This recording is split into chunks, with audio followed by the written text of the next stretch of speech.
I have a whole bunch of cave tiles. I know what I need to be doing. I have the scene that I need to set, and now I'm gonna take it and put it all together to make an awesome cave scene for my D&D games. Let's go.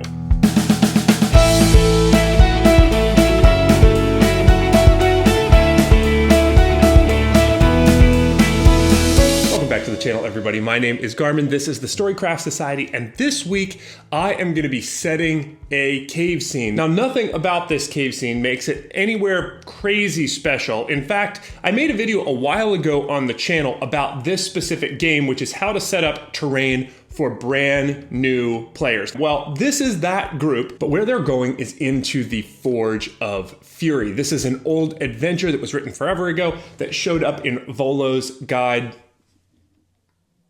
that showed up in Yawning Portal, which is just a compressed group of 10 adventures into one book. In case you've never heard of it, it's actually really, really handy when you aren't sure where to send your players next. There's just a whole bunch of dungeons in there that will buy you some time to figure out what you're doing. They are going to be going into the Glitterham. Not sure how to say it, but that's where they're going to be going, and they're going to be coming in right here. So what I need is to set up a cavern scene using the dungeon tiles that I have to try to get the spirit of this thing going. So that's enough gum flapping. I think what we need to do is just get down to the table or get above the table and start setting up some dungeon tiles.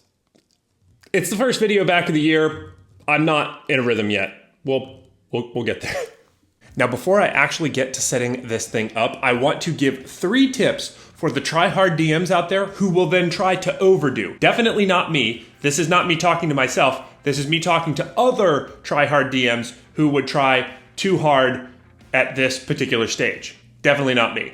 Number 1, this is a big map. Stop trying to set the whole big map up.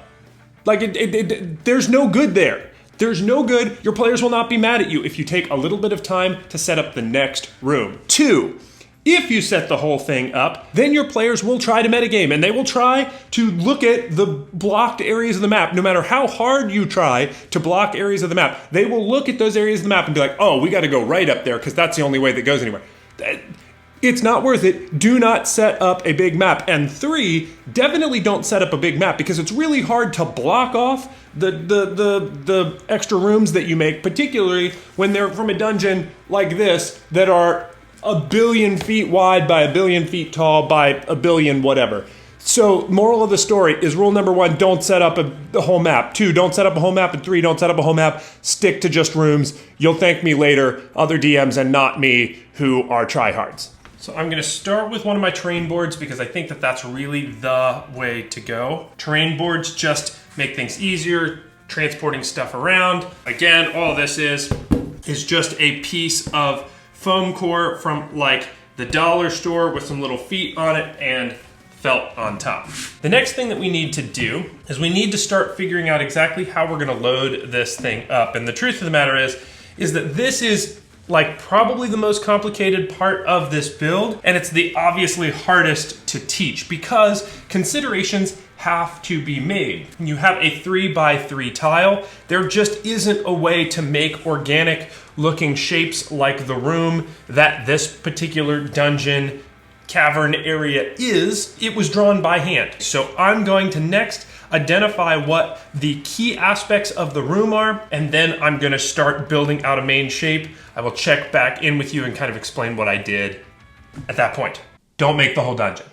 The first consideration that you need to take when you're setting something like this up is definitely to just read the adventure. I know that feels like that is like common sense, but it's one thing that I think is worth saying. Are there monsters considerations that you need to think about? Because if the layout is requiring you to be able to fit giants or some crazy creature, worms that are tunneling through, whatever, then you need to be able to think about that. The good news for me is that room 21 here is just a bunch of troglodytes and a brown bear. So I can just set this up as a cave. The next thing that I like to do is I like to count entrances and exits out of the room. So I have 1, which is where my players are going to be coming in, 2, 3, 4, 5, and 6. So you'll notice that is one thing that I tried to remain as faithful to as I could. There is 1, 2, 3, 4, 5, and 6 entrances into this space. But other than that, this is the important thing.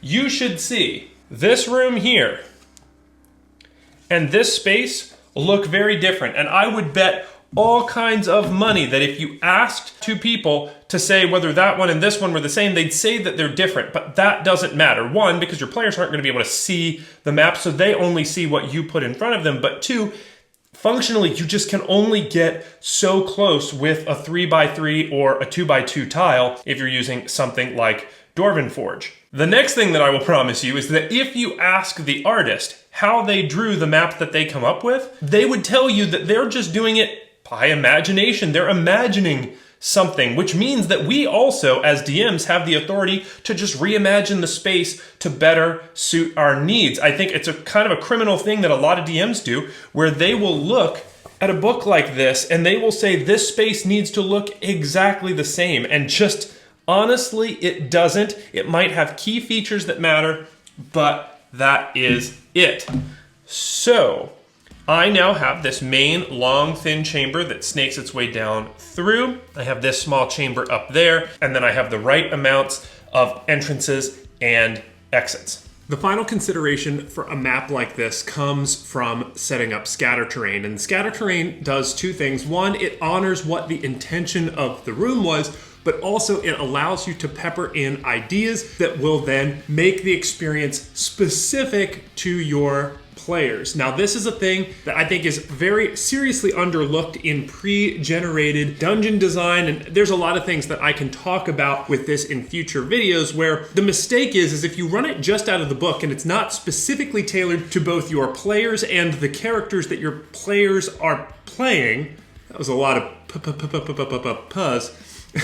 But if you don't tailor it directly to your players, then that's what leads a dungeon, particularly a stock dungeon like this, to feeling static and boring. But for me, I filled out the things in this example because there's two troglodytes that are in this room, and then they have a switch that opens up these heavy wooden doors to let their attack bear out. I also added the fact that it's now built up like a little camp. The reason that I did this is because my player characters currently were left for dead. They had nothing on them, so they're scrapping for any bit of equipment that they can possibly find. So I added in the little camp. It will give them little bits of provisions of food and small amounts of equipment that will help them out long-term in their adventure. But with that said, that's what I've got for this week. This will be a fun little room for them. And if you're thinking to yourself like, wow, all of this is super simple, the honest answer is, it is. Hopefully I'm making you think about something that you didn't think about, or think about it in a different way than what you had thought about. And honestly, if you're thinking about all this stuff already, then congratulations, you're doing an awesome job. And I think that you probably aren't giving yourself enough credit if you're having to look up videos on how to do this stuff. With that said, that's it. That's all I've got for this week. Please do all the YouTube stuff, subscribe to the channel, like this video if you enjoyed it, comment down below on something that maybe I missed in setting up on this scene. But other than that, that's it. That's it. I keep saying that's it, but this is definitely that's it. Until next week, I'll be seeing you.